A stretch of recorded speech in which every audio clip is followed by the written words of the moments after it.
I think narito na sa ating virtual studio si Miss Rita Senay. Welcome natin. Miss Rita Senay. Ayun. Magandang hapon po, Ate Rita. Magandang hapon po sa inyong lahat. Magandang hapon po, Sir Justin. Isang karangalan sa akin na ako ay inyong maimbitahan sa inyong EP3 ng Life Without Rights Movement. Opo. Actually, nagpapasalamat din ako ng lubos sa iyo, Ate Rita, sapagkat unang-una, gusto nating i-share ang iyong karanasan sa lahat ng mga local practitioners natin, ano? At meron akong inihandang mga ilang katanungan at i-review ko lamang ang ilang mga points dito, mga very simple points naman ito, no? Siguro around 3 to 4, 3 to 5, 6, siguro 7 questions na maikli, no? Okay, diretso na po tayo. Ate Sena, ipahintulot mo, tawagin kitang Ate Sena, no? Okay, sure. At ganoon din, ang unang katanungan ko ay ganito. Pakikwento sa ating mga members at taga-subaybay dito sa Life Without Rights Movement ang iyong kalagayan sa kalusugan bago ka subali sa low-carb lifestyle. Ano? Anong uri ng sakit ang iyong pinagdaanan? Ano ang iyong dating timbang? Ikaw ba ay overweight or underweight ka noon? At ano ang iyong taas? So, briefly, isalaysay mo po yun bago tayo mag-proceed sa another sharing. Go ahead po. Okay. 1983, ako po ay na-pass from eclampsia, nagtaas ang blood pressure. Nag-struggle po ako 5 years. At mula noon na lagi nagpa-fluctuate ang aking BP. And then 2010, I was diagnosed 0.4 myoma. And the doctor said, wala daw problema. So 2016 po, I was in Singapore. Na-diagnose po naman ako ng Parkinson disease. So para pong nag-uumpisa na siya. So 2020, sabi ng doktor sa akin, yung friend namin, Ate Rita, meron kang sakit sa heart. Sabi ko sa kanya, siguro Doc, stress lang. Dahil yung anak ko noon that time is 50-50 nung pandemic 2021. 2020 nagsisimula pa. So, last September 21, ako po ay na-diagnose na malapot ang dugo at binigyan po ako ng gamot ng aming si Dr. Joey Mintomayor. Cardiologist online lang po dahil po ay pandemic. So, ginawa ko po yon at sabi niya is kunti lang rice ang kakainin mo sa tanghali lang, parang ganun.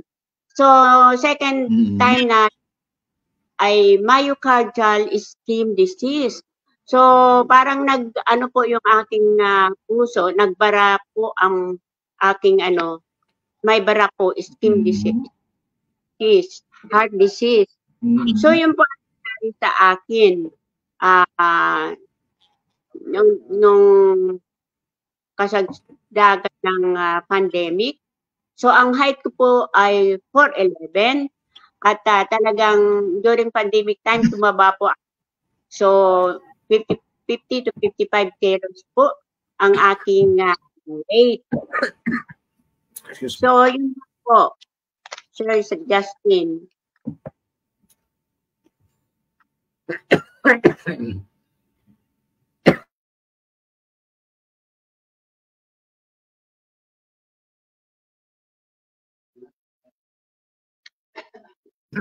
Okay, excuse me po. Okay, maraming salamat. Okay po. Nasabid ako. So, ang iyong karamdaman bago ka pumasok sa low carb ay kaugnay sa puso, no? Ano po Yes, ang sir. nature ng sakit sa puso? May bara sa mga nerves o ano po? Ano po, lahat po ng ano ay may bara. Parang ganun po. Ischemic heart. Anong tawag po doon? Kunting tumba ko po ay ma-hospital, either na fatal. So yun po ang pinakang ano doon. Talaga pong delikado. It's fatal. Fatal siya. Opo.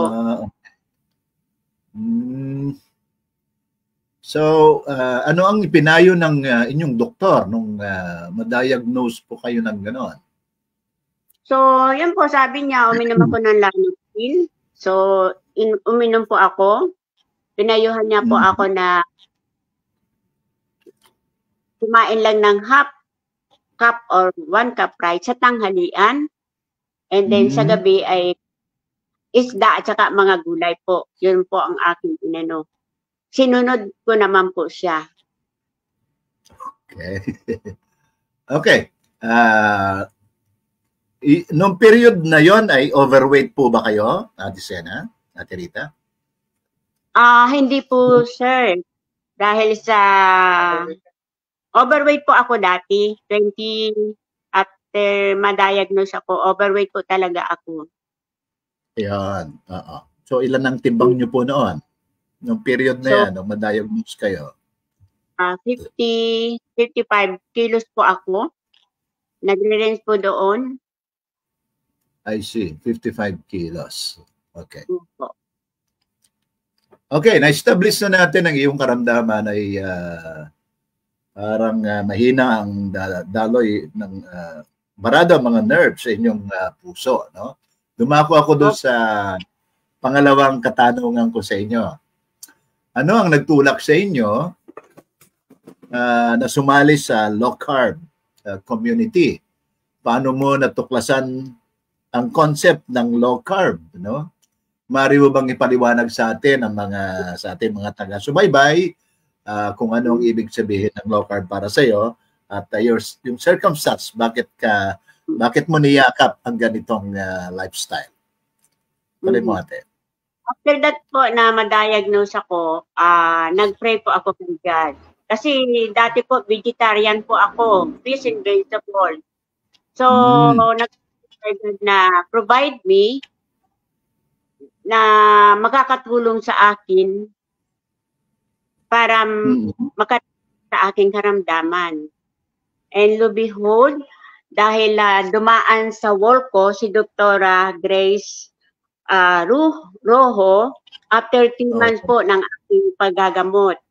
Yun po ang nangyari doon. So naisip ko po na yung sinabi ng aking cardiologist na half cup rice ang iyong kakainin. So inisip ko po na, siguro, itong rice na ito ang siyang culprit sa aking pagkakasakit ng puso. Dahil tumataba siya.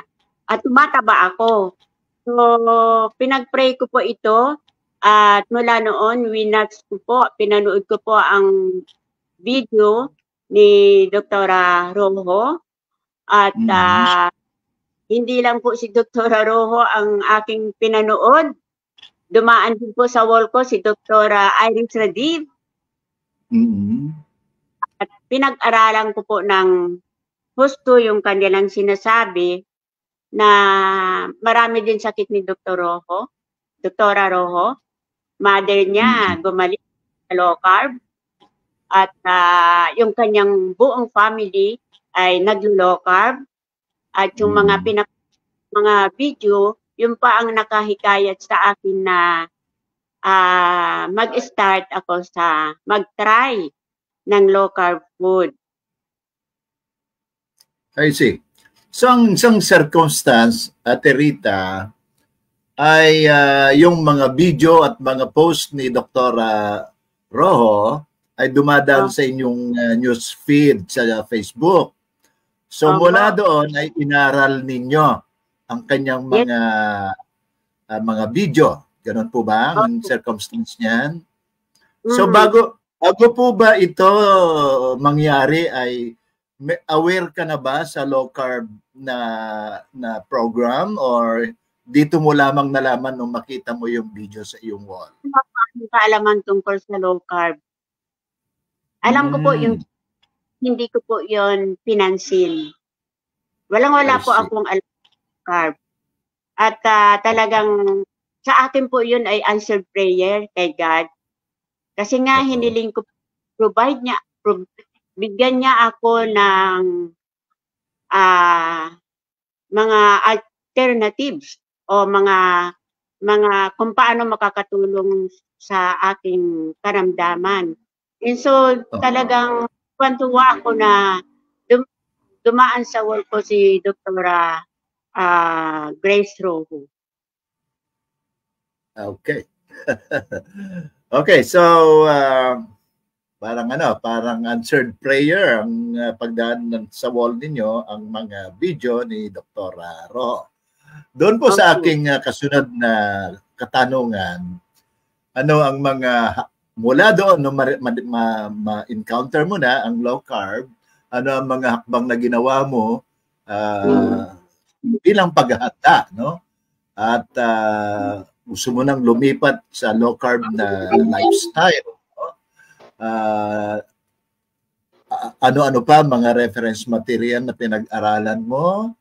Ikaw ba ay kumuha ng isang nagserbisyo ng isang coach, ng low carb coach, o paano mo inihanda ang sarili para dyan sa pagyakap ng low carb? Pakishare mo. Okay, Sir Justin, bago ko po sagutin yan, hindi ko pa nasasagot kung sa aking pananaw ang low carb. Yeah, so, okay. Kung sagutin ito na para sa akin po, ang ibig sabihin ng low carb ay ang pagyakap na mga pagkain na walang sugar at mga pagkain lahat ng mga inaayawan ko, mga animals, talagang ayaw na ayaw ko pong kumain ng mga meat at talagang kinatatakot ko because of my sickness. So, yung eggs po na kinatatakutan ko rin na sa aking palagay ay mataas sa cholesterol. So, ganyan din po seafood. So, napag-alaman ko sa aking panunood na ito pala ang magbibigay sa akin ng energy. Energy, hindi po ang high carb. So, okay. So, simula noon, sa mga tuwid ay hindi na kayo natakot sa pagkain ng egg, ng meat, lalo na ng red meat. So, kinain nyo na afterwards. Ganun po ba? Opo, kinain ko na po lahat yun. At talagang ako po sabi, pwede, yung lechon, hindi ko po talaga kinakain yan. Pero kami po talaga mag-asawa. Kasi after a month, sumunod po ang aking asawa, si Pastor Perry, na iyakapin din niya yung aking low carb food. Kasi nakita niya po kung paano ako lumakas sa pagkain ng carb. I see. So, interesting po yan, Ate Rita. Ganito, hindi lamang sa ginagamot mo ang iyong sarili, kundi na-influensyahan at na-educate din ang iyong mister, si Pastor, no? Kamo, no? Isang pastor ang asawa ni Ate Rita, mga ka-low carb. At from there, ay naging practitioner na rin siya. Kasabay niyo po ba na nag-low carb din? Ano ba ang karamdaman ni Pastor bago niya i-adapt ang low carb lifestyle? Nag-fluctuate din po yung kanyang blood sugar. So not necessarily meron siyang diabetic, basta't nagpa-fluctuate lang. O hindi diabetic, po naman. Na-diagnose po siya na diabetic. Opo, at saka yung mild prostate enlargement. I see. Opo. Nung magsimula ka ba na mag-low carb, kasabay mo din si Pastor na mag-low carb? Sumunod po siya sa akin after a month. Tapos yon na natutuwa po ako kasi hindi na mahirap para sa akin na maganda. Kasi kasama ko siya po sa pag-low carb. Yeah, interesting po yan at siguro kung may pagkakataon tayo sa susunod na pagkakataon ay makilala rin natin at ma-interview si Pastor. So balik po tayo sa inyong karanasan at salamat sa sharing mo na influensyahan mo at nakuha ang buong suporta ni Mr. Si Pastor sa iyong low carb journey. Okay. Ibalik ko dun sa tanong ko kanina na kumuha ka ba ng iyong coach na low carb na nag-guide sa'yo or self-study ka lang? Ano pa ang iba't ibang mga pamamaraang ginawa mo dyan?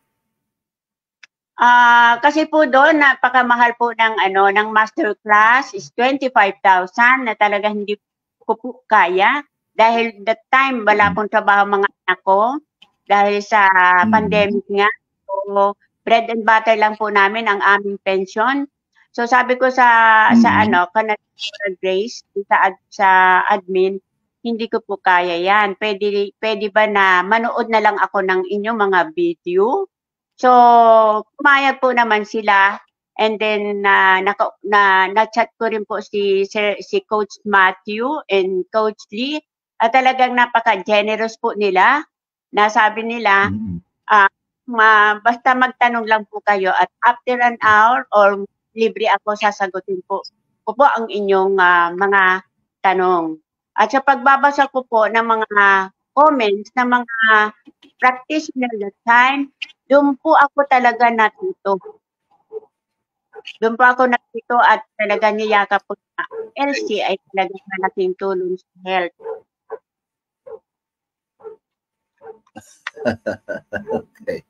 Okay, so talagang inaral ninyo, nag-self-study kayo, nag-empower kayo ng sarili nyo mula doon sa mga reference materials na inilalabas ng mga eksperto, yung mga pioneer leaders natin dito sa low carb. Okay? Ganito, Ate Rita, mula noong i-adapt mo na ito, ano ang mga pagbabago sa iyong lifestyle, na kinakailangan mong gawin para makamit ito, Ano ang mga challenges at mga struggle? Paano mo ito na-manage?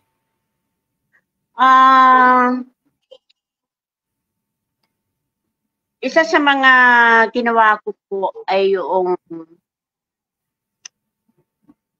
self-determination. Mahirap po talagang mag-transfer from high carb to low carb. At yan po ang problema ng isa. So, sabi nga po ng iba ay self-determination lang. So, yun po ang aking niyakap. Rejecting the high carb, embracing the low carb lifestyle. At doon po ako nagsimula. Abandoning the high carb sa aking buhay at embracing the low carb lifestyle. Doon po ako nagsimula. Doon po ako naging matapang na gawin isang bagay na sa tingin ko at sa tingin ng iba, mahirap kong gawin. Okay. By the way, Ate Rita, ilang taon ka na ngayon? Going 74 this May po. 64? 74. Yun. 74. Okay. So, May. 74. Okay. Opo. Kumusta po ang doon sa journey ninyo ng 2 years, humigit kumulang na 2 years sa pag-adapt ng inyong low carb lifestyle, kayo ay senior, no? 74 years old, going to 74 years old. Okay, i-share nyo nga po, nabanggit mo kanina ay yung self-determination ang iyong ginamit para mapangibabawan ang challenges doon sa lifestyle mula sa high carb tungo sa pagyakap nyo sa low carb. Ano ba mga na-encounter ninyong challenges doon? May mga cravings ba kayo na sumusulpot noong nagsisimula kayo at paano nyo yun nilabanan? Liban sa self-determination. Grabing cravings po. Kasi malakas talaga akong kumain ng kanin. Okay. So, eating the low carb, at gusto kong gumaling, ay yun po ang challenge just akin. Talagang alisin ko ang sinasabi ko, lason sa aking kalusugan ang high carb, ang mga asukal. At gayon din po ang aking asawa. Talagang niyakap ko po yung yung low carb lifestyle.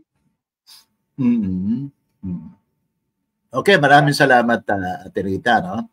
Pansamantala, i-hold ko lang muna ang ating kwentuhan, ang katanungan, at balikan natin itong mga taga-subaybay natin na may mga may mga post sila ng mga comments, ano?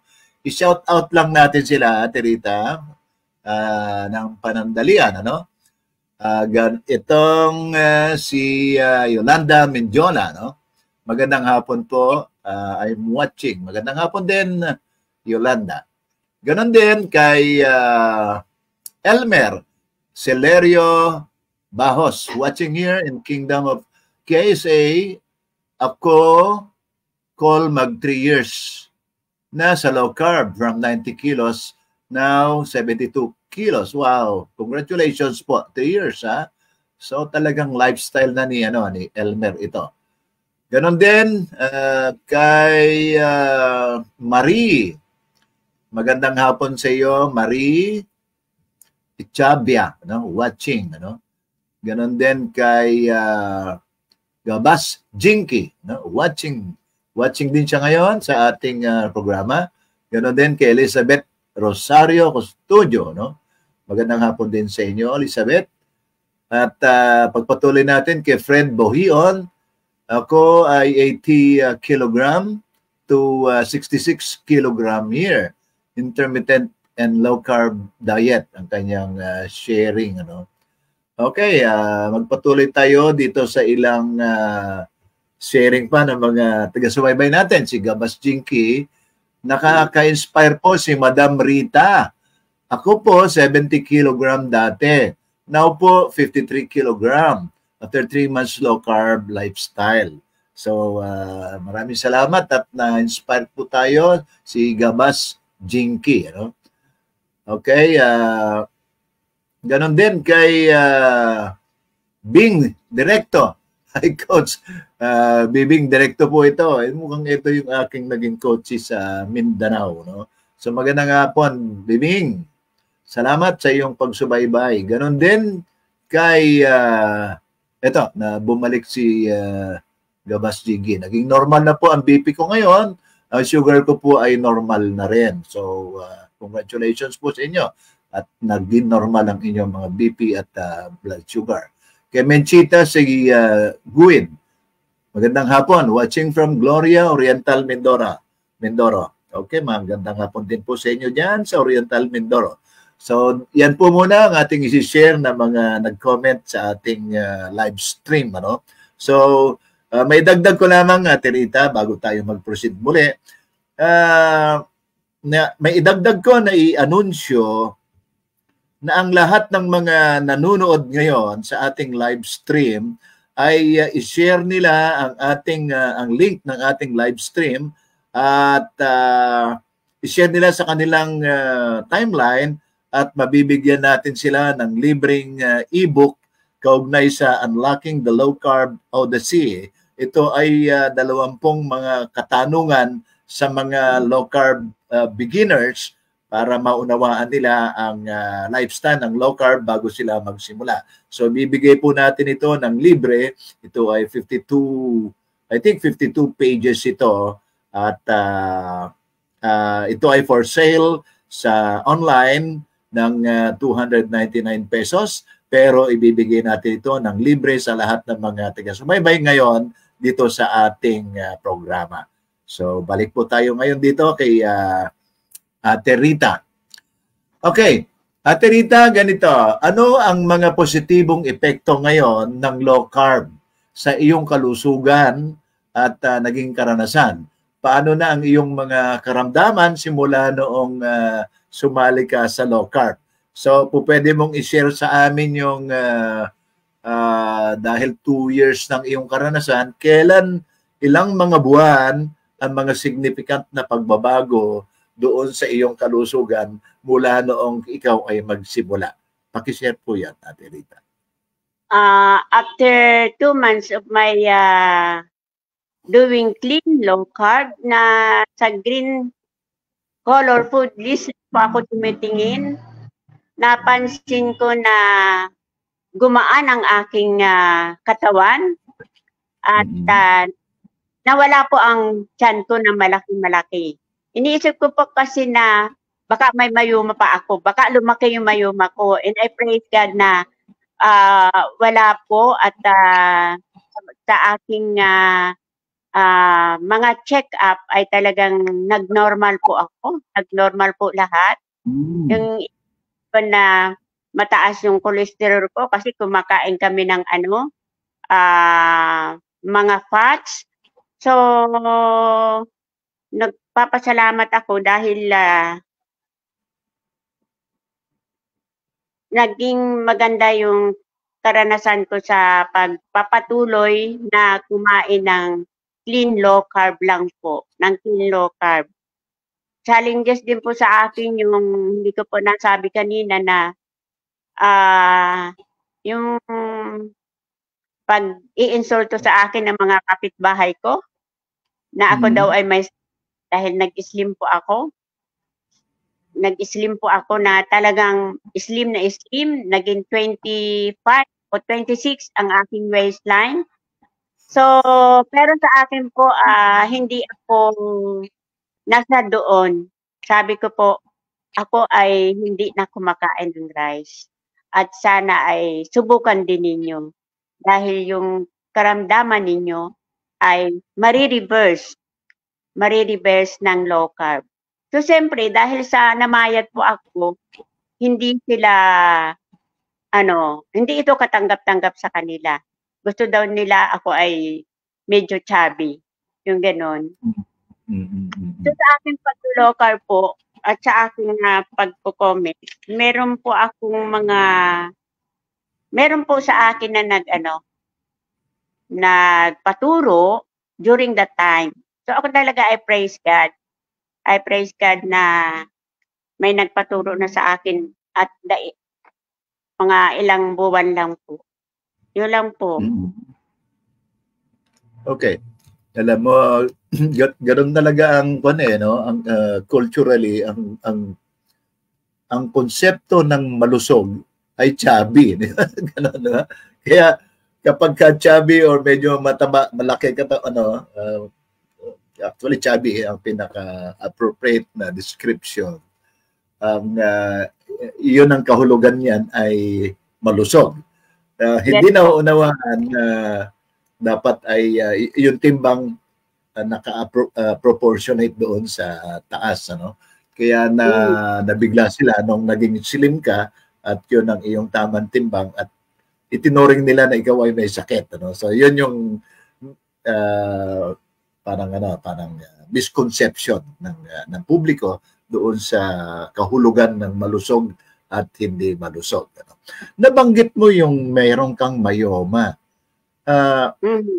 Kasabay ba yan noong una kang ma-diagnose doon sa iyong puso na barado ay na-diagnose din na may mayoma ka? Before po ma-diagnose ako ng may sakit sa puso ay mayoma po muna. May mayoma po ako. Saan po ang myoma? Sa cervix po. I see, I see. Opo. So, kumusta na po yun, lahat? Talagang low carb is a medicine. Dahil nawala po lahat yun. Naging normal lang po ang aking check-up, ang laboratory. At yung aking heart ay last check-up ko po, Sir Justin, normal. And just a Kailan while po ago, yan? bago po tayo, Kailan po? bago po tayo, Kailan po yun? bago po kayo nag-live stream, I really praise God na nakausap ko po ang aking online cardiologist. Wow. Niya na sa ngayon mild na lang ang problema mo sa puso. At ako'y nagpapasalamat po. Wala na po ako doon sa ano na ischemic disease na bara ang puso. Mild na lang po. Mild na lang. So sabi nga ng asawa ko, low carb is really nakatulong sa iyo upang ikaw ay gumaling. I see. So mild na lamang ang sakit sa puso, ano? Meron ka pang iniinom na gamot, Ate Rita? Sabi po ng cardiologist ko, ipagpatuloy mo muna yan, Lano, until sa time na ma-diagnose ka na nandun na sa normalcy po ang yun lang po abnormal heartbeat po. Mild na lang po, yun na lang. Abnormal. Yun na lang po. Kunti na lang daw po. I see. So kaya kailangan mong magpatuloy sa iniinom na gamot. Alam ba ng doktor mo na ikaw ay naglo-low carb practice? Yeah, before po ako mag-low carb, nagpaalam po ako sa kanya. Ako po doing clean low carb. In-explain ko po sa kanya kung ano ito. And then, nagtanong ako, tapos nagtanong ako, pwede ba ako kumain ng rich in collagen? Kasi nga, kailangan po natin upang maganda yung ating skin. Tapos sabi po niya is, bawal. So, hindi ko po yun sunod. Kumain po ako ng mga hindi ko po yung sinunod. Kumain po ako ng rich in collagen like chicken feet na hindi ko po talaga kinakain ng chicken feet. Mula po. Pero nalaman talaga na chicken feet is rich in collagen na kailangan dahil kumukulubot ang aking skin. Kumain po talaga ako dito. At basta hindi ko lalagyan basta hindi ako kakain ng high carbs, magiging mabuti ang aking pagkain ng chicken feet. So yun po. Okay. Isang tanong na lang, Terita. Kumusta ang iyong activity? Ano ang klase ng exercise na ginagawa mo? Meron ba? Dahil po nga doon sa problema ko sa heart, ay sabi ng Coach Lee, mga simple exercise, up and down, and stretching na mababa ang bigat ng iyong bubuhatin. And then meron po kasi kami sa bahay na bike, na ibabike mo lang siya. So yun po ang ginawa ko. Po sa bed ako nag-exercise. Yun po ang aking ginawa. Okay. So nagpapatuloy ka sa ganong activity mo, sa exercise, sa magagaan na exercise hanggang ngayon?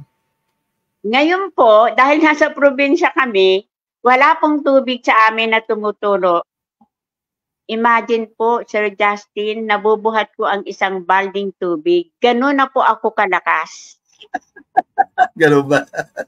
So, sa probinsya ka ngayon, ate? sa Gasan Marinduque po. Marinduque. Marinduque, ano?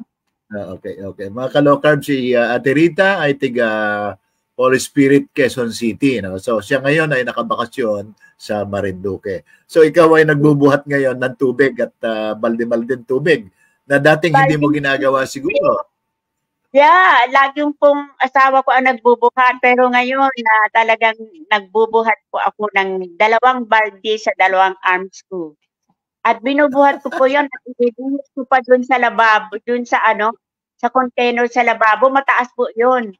At talagang, Lord, talagang ang low carb ay nagpagbigay sa akin ng lakas na hindi ko kaya pong gawin noon. Okay. Ganito, so siguro po pwede mo briefly i-share yung ilang mga pagbabago na naobserbahan mo.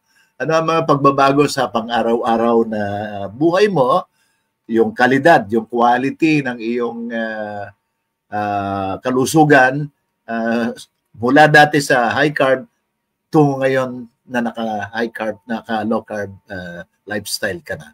Ano yung mga pagbabago na yun? Ang nabanggit mo na ngayon, yung malakas ka na, no?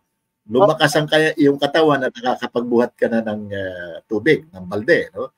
Ano pa ang naobserbahan mo? Naobserbahan ko po ay marami ko na pong na-influence na mga kaibigan ko na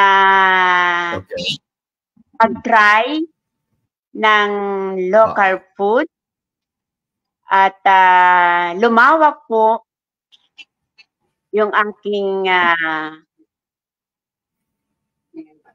sphere of influence. Lumawak po talaga. Nagkila ako ngayon dahil nakakatulong ako sa ibang tao na i-encourage sila na go on to carb lifestyle. Okay. Marami tumatawag sa akin. Justin, daming tumatawag sa akin na personally na nagtatanong, nagpapatulong. And just kanina pong mga 2 o'clock, may nagpunta po dito, humingi ng advice dahil marami po niyang sakit. So ganun po yung buhay ko ngayon sa dito at saka sa Messenger, lagi po akong busy. Yun ang malaking changes sa buhay ko na on the go po ako ngayon, on the go po palagi. Maraming salamat, Ate Rita. Actually, mga ka-low carb, ganito. I-share ko rin, briefly. Naobserbahan ko talaga si Ate Rita sa ating mga group chat, mga ka-low carb, doon sa mga hindi pa nakakaalam, ang ating group page na check ko nga kung tama, 227,000 members ng ating page na Life Without Rice ay meron ding 4 na group chat, di ba? Ang bawat isang group chat natin ay merong average na miyembro ng 10,000 each. At dito po, mga ka-low carb, sa mga GC na ito, nasusubaybayan ko si Ate Rita. Isa siya sa mga masisipag na nagbibigay ng mga guide, ng mga payo. No? So nakikita ko ang kanyang mga comments at kasagutan doon sa mga katanungan ng mga beginners. No? Kasi karaniwan may mga baguhan ang ating mga miyembro at hinahanap si Ate Rita doon sa ating GC. At doon ay nagpapasalamat po tayo kay Ate Rita at kanina ay hiniling ko na officially ay maging moderator siya ng ating page at ng mga GC at nagpa-unlock naman si Ate Rita at natutuwa akong i-anunsyo dito sa ating live stream ngayon na si Rita Sena ay officially ay siya ang isa sa ating mga moderator sa ating group page at sa mga group chat natin. So maraming salamat muli, Ate Rita. So ganito, dito sa Ate Rita, may pangalawang batch ako na isa-shout out kung baga dito sa ating mga followers at nag-comment dito sa ating live stream, ano, dito sa mga trend na ito, ano. Ang huling kanina ay si saan ba ito? Teka,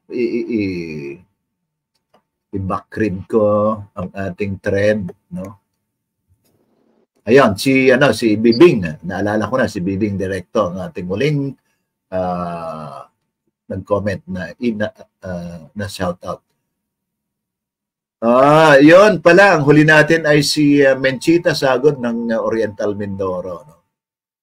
Okay, magandang hapon, sabi ni Dan Speedy Espedilion. Magandang hapon po, Uncle Justin, watching from Parañaque. Magandang hapon din po sa inyo, Dan. Ganon din kay Alan Darang, watching from Lucena City. Start low carb, January 12, 2024. My BP now, normal and blood sugar. So normal na ang kanyang BP at blood sugar. Congratulations. At stay low carb po kayo, no? Ganon din kay Jessie Alatraca Daroga, watching from Bacoor, Cavite. Okay, magandang hapon po sa mga taga Bacoor. Meron ditong medyo mahabang comment si Israela Hamerskas. Pasensya na po kayo, hindi ko may pronounce mabuti ang inyong pangalan. Good PM, Uncle Justin. Normal lang pala sa katawan pag beginner sa LC ang mag-loss weight ka. 2 months na ako na nag-LC. After ko blood test, ang HbA1c ko ay 5.6 at DL ko is 140.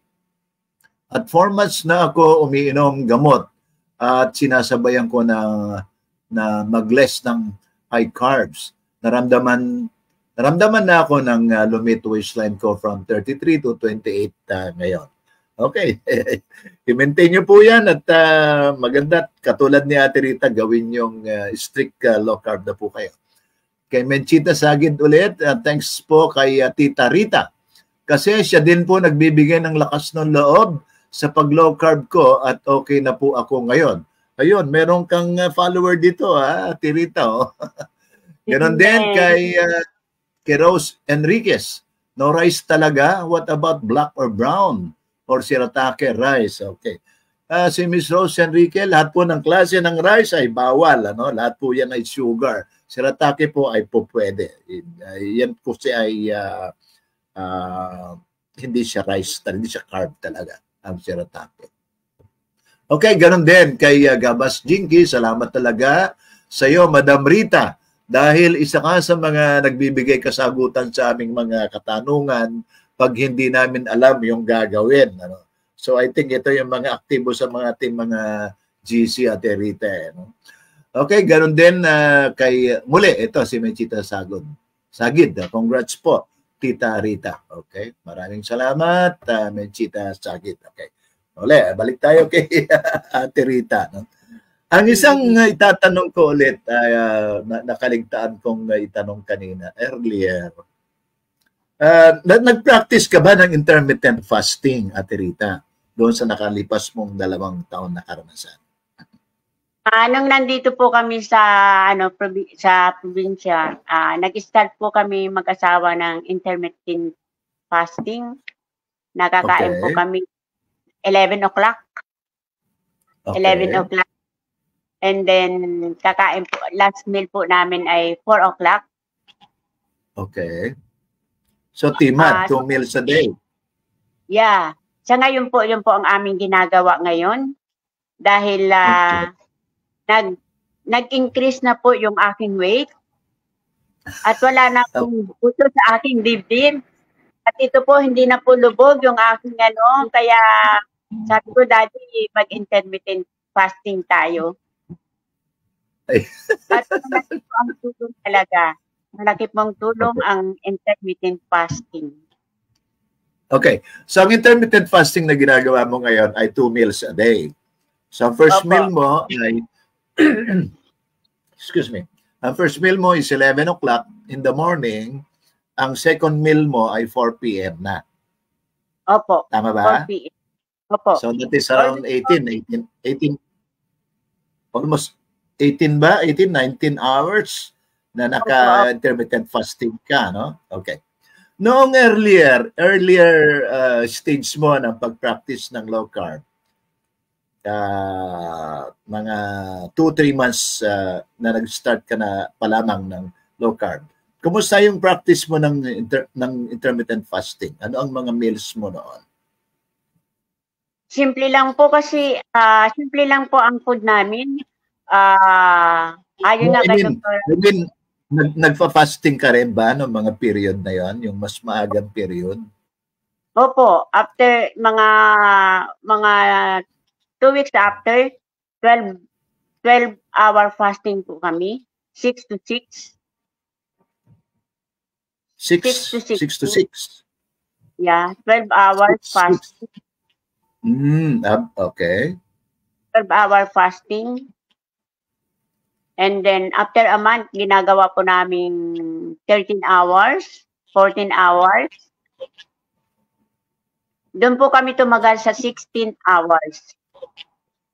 In progression ng iyong buwan. Mula sa 12 hours hanggang sa 16 hours yung iyong intermittent fasting. Yung 16 hours po na yung naramdaman na namin na hindi na po kami nagugutom. Oo. Hindi kami nagugutom. Kasi Fat adapted na kayo. Fat adapted na po kami. So, maganda doon na slowly ang aming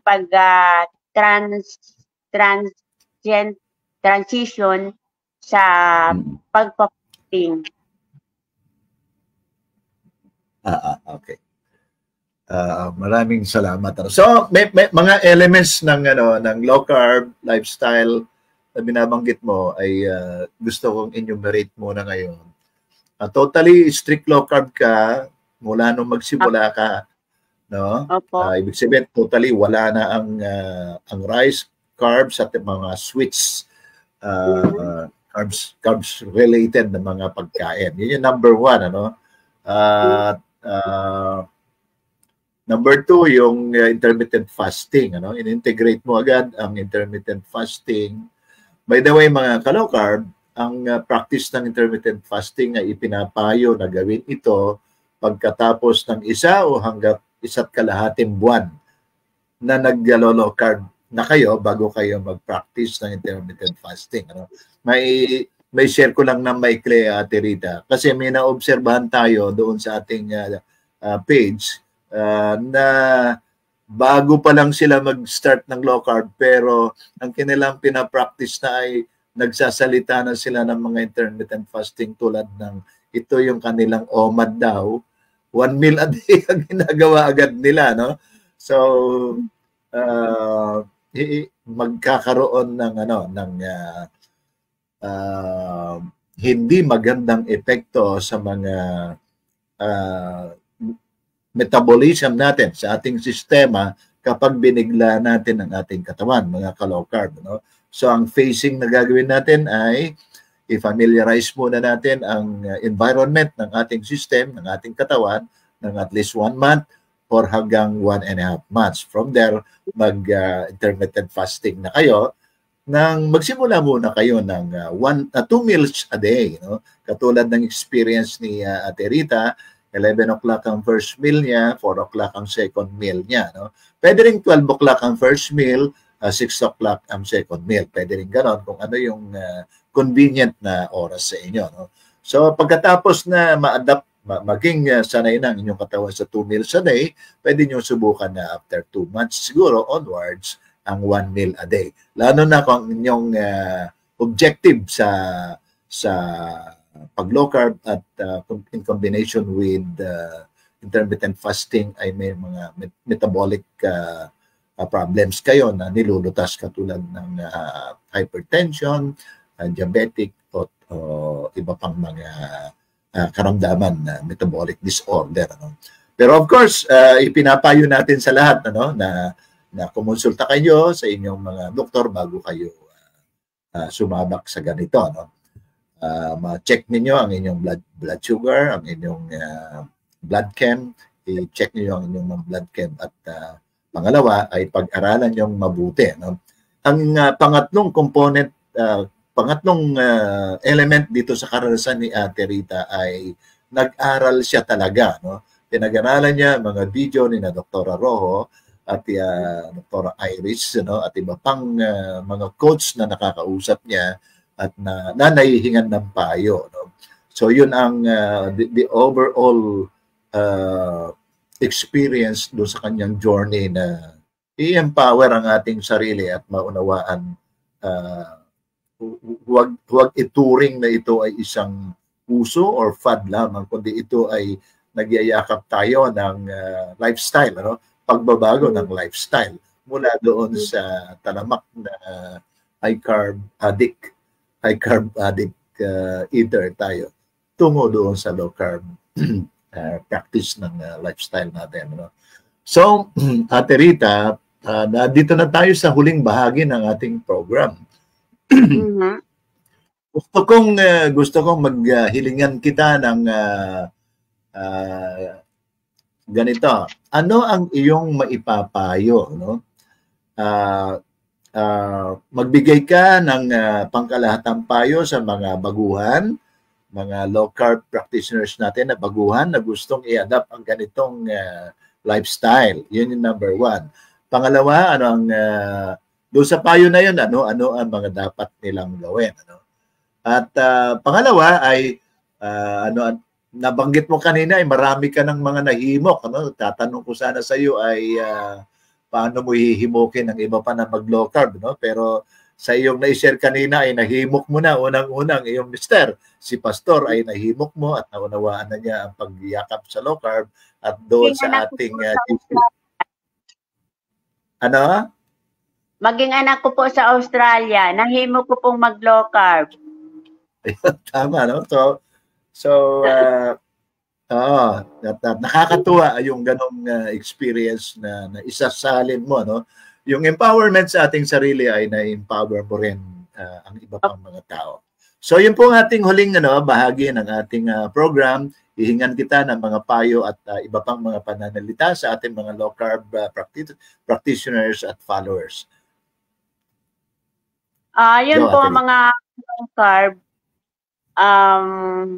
Wag pong madiliin ang pag-transition sa low carb. Pag-aralan po ninyo ng maayos. Magtanong po.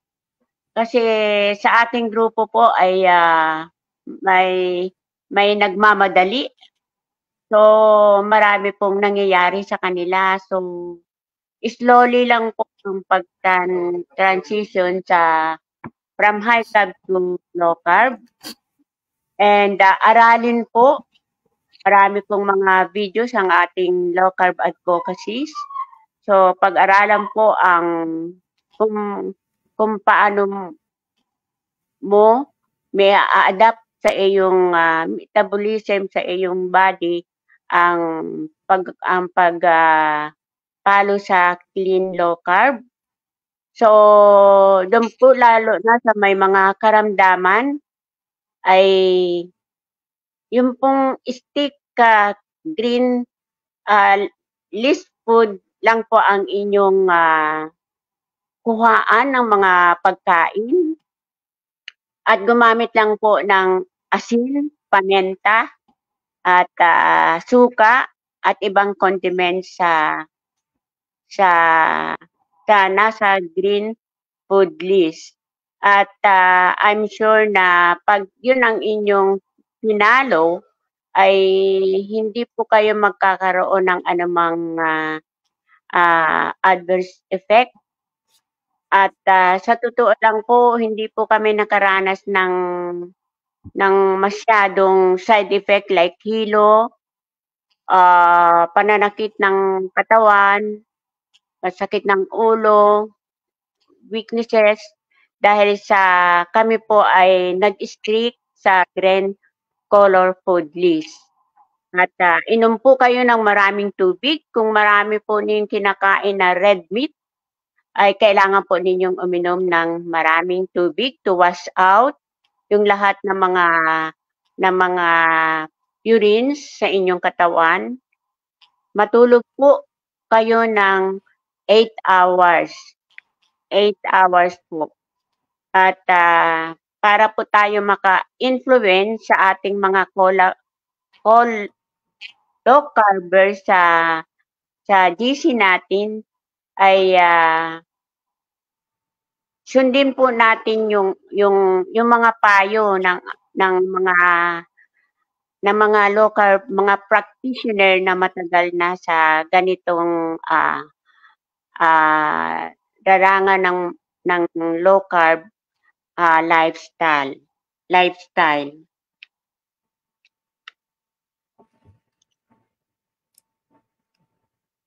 Okay. Ano pa po? May dadagdag ka pang payo, Ate Rita? Yun nga po,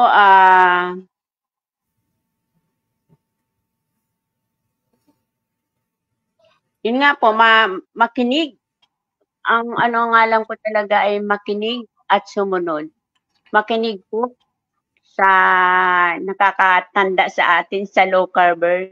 Sumunod upang maiwasan po natin ang mga side effects. Tapos makinig at sumunod upang makamta natin yung kagalingan na gusto natin sa ating katawan. Kinig at sumunod upang maging influence tayo sa ating mga newbies. Yun lang po. Okay, maraming salamat, Ate Rita. Dito na magtatapos ang ating live stream interview para kay Ate Rita Sena, no? At muli, congratulations sa iyong pagiging isa sa mga moderator natin, mahuhusay at masisipag na moderator sa ating group page at sa ating group chat, no? So muli, mga ka-low carb, magpapaalam na tayo kay Ate Rita. Maraming salamat sa iyong mga naibahagi at na-share dito sa atin sa iyong 2 taong practice sa low carb. Magandang gabi at maraming salamat. Adayon, Ate Rita. Paalam po. Thank you.